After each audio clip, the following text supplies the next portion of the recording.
Hello，大家好，歡迎返嚟我嘅 channel，我係啫喱。咁今日呢，我就會煮一道我細個嘅時候媽咪好鍾意煮，而我又好鍾意食嘅餸㗎喎。我呢度呢，就準備咗大概200個 gram 左右嘅豬扒啦。咁我用嘅呢，就係急凍嘅豬扒嚟嘅。如果你唔鍾意嘅話，都可以用新鮮嘅豬肉㗎喎。咁急凍同新鮮嘅豬肉其實都冇乜所謂嘅。你哋今日好嗎？留言話我知，你嘅媽咪最鍾意煮咩餸俾你食呢？祝你有開心愉快嘅一日。豬肉切好咗之後呢，我會用絞肉機將佢絞成肉碎嘅。咁我會順手做埋個調味啦。我會用1個茶匙嘅糖、1/3茶匙嘅鹽、1個茶匙嘅粟粉嚟做個調味㗎喎。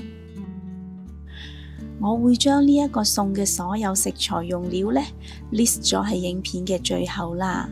如果你都有興趣煮呢一個餸嘅話，請你將影片睇到最後就可以一目了然㗎啦。肉碎攪好咗之後，我會加大概50ml左右嘅清水落去攪勻佢啦。咁樣啲肉碎呢，一陣食起上嚟就會變得好嫩滑㗎啦。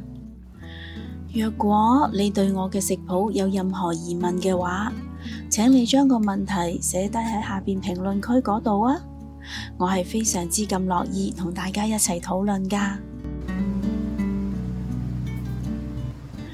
用個中大火燒熱咗大概1個湯匙左右嘅油之後，將肉碎擺落嚟。我要炒到佢呢變成微微地嘅金黃色嘅。咁呢一個過程大概需要4至5分鐘左右啦。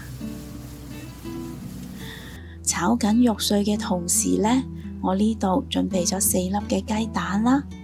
咁我會將雞蛋攪成蛋漿㗎喎。另外呢，我呢度準備咗大概100個 gram 左右嘅韭菜粒啦。如果你唔鍾意食韭菜嘅話呢，轉用蔥都得㗎喎。咁我就比較偏愛韭菜啦。因為呢，我覺得韭菜同雞蛋嘅味道係好夾嘅，佢哋嘅香味會相輔相成，而又唔會喧賓奪主㗎喎。咁呢一個搭配呢，大家都可以試下㗎喎。隔離啲肉碎已經炒到好香啦，啲肉碎呢已經變成咗誘人嘅金黃色啦。呢個時候呢，我會將啱啱 mix 好咗嘅雞蛋漿倒落嚟啦。我會將蛋漿同肉碎稍為撈勻咗佢啦，跟住呢就將佢反轉煎下另一邊嘅。咁我今日呢煮嘅係炒蛋而唔係煎蛋啊，所以呢個形態就唔需要太過在意嘅。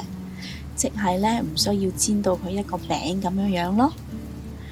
咁呢個炒蛋呢，我係鍾意炒到佢啲蛋都變成金黃色嘅，因為呢，我覺得咁樣食起上嚟先至夠香㗎。哇，好香啊！